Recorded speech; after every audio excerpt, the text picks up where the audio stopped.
14 maj është një datë që do të mbahet mend kur do thohet që Durrësi reagoi. 14 maj është një datë ku ne do ta kujtojmë me krenari me ta që ne frenuam vjedhjen, korrupsionin, grabitjen, humbjen e çdo gjëje të këtij qyteti. Është një datë që pas shumë vitesh do e bëjë të ndjeni krenari. Ju siguroj për këtë miqtë.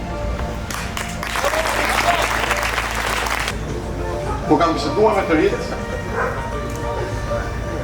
më thonë shpesh herë, në Durrës nuk e çfarë bën. Është një fjali që të vret. Një fjali që të bën me njëherë të reflektosh. Kjo qeveri, dhe sidomos kjo bashki në këto 23 vite që udhëheq qytetin e Durrësit, realisht nuk ka menduar për rinin.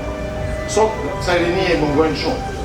Nuk është thjesht se mungojnë thjesht paqe, por mbi të gjitha i mungon shpresa, i mungon optimizmi, sepse shohin që çdo ditë qyteti tyre humbet.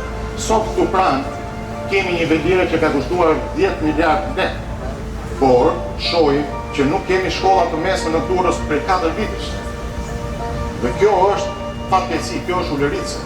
Të mendosh që janë hullur para për një gjë që nuk i shërben qytetit, Virës Monteni që është shumë thirr, dhe sot nuk kemi gjimnazë.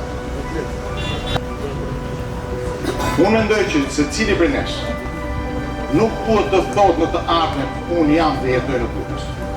Po mbi të gjitha unë ndjen Durrësaj. Unë jam krenar që jam nga Durrësi. Sepse shumë njerëz duke parë se çfarë është bërë këtij qyteti, kësaj rinie nuk ndjen të tillë. Kjo është fushat që i përket të gjithë me paparësi. Dje me vajza në përket këtë fushat. Nuk është puna se është në garë vetëm një njeri. Jemi në garë për të ndryshuar mbi të gjitha një vizion.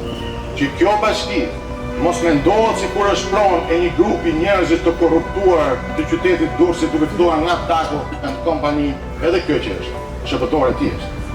A mund të dorëzohen? Kurse si jo. Për këtë jam në këtë betejë bashkë me ju, se nuk janë vetëm. Nuk do hyja kur, nëse nuk do të mendoja këtë.